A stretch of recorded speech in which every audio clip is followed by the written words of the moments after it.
अरे हल्ला गुल्ला बंद करो के सुनो हमारी वाणी जी। वाह भैये।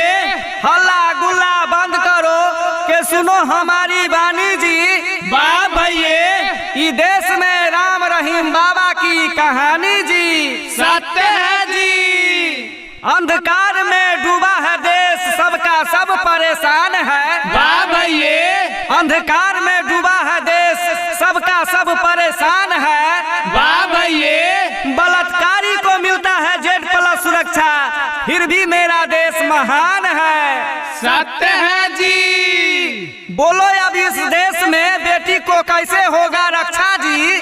वाह भैये। बोलो इस देश में बेटी को कैसे होगा रक्षा जी। वाह भैये। बलात्कारी को मिलने लगा है अब Z+ सुरक्षा जी। सत्य है जी। साधु सन्यासी बन के करता है बच्ची का बलात्कार जी। वाह भैये। अरे साधु सन्यासी बन के करता है बच्ची का बलात्कार जी। वाह भैये। सजा के बदले Z+ सुरक्षा देता है बीजेपी सरकार जी।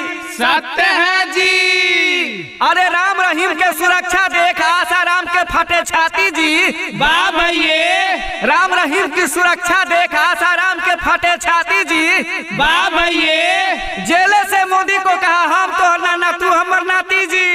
सत्य है जी। साध्वी संग होली खेलता है राम रहीम बलात्कारी जी। वाह भैये।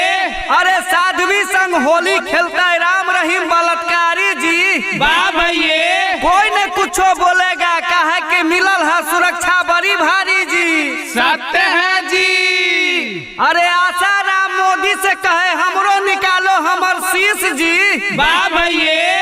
अरे आसाराम मोदी से कहे हमरो निकालो हमर शीश जी। वाह भैये। बड़ा दिन हो गया लिए हुए होली में हमरा किस जी। सत्य है जी। मोदी कहा आसाराम से बाबा मामला ठंडाने दो।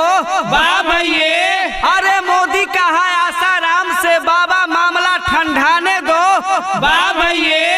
अरे आपको भी देंगे Z+ सुरक्षा, 2-3 राज्य में हमार सरकार तो आने दो।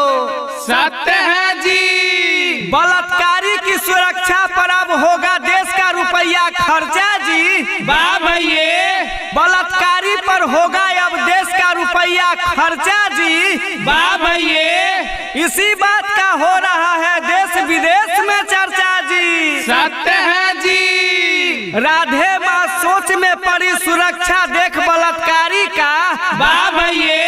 अरे राधे माँ सोच में पड़ी सुरक्षा देख बलात्कारी का।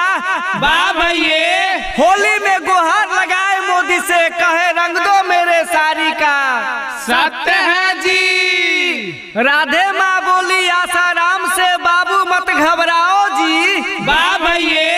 अरे राधे माँ बोली आसाराम से बाबू मत घबराओ जी। वाह भैये। यदि लेना है Z+ सुरक्षा तो बीजेपी की गुन गाओ जी।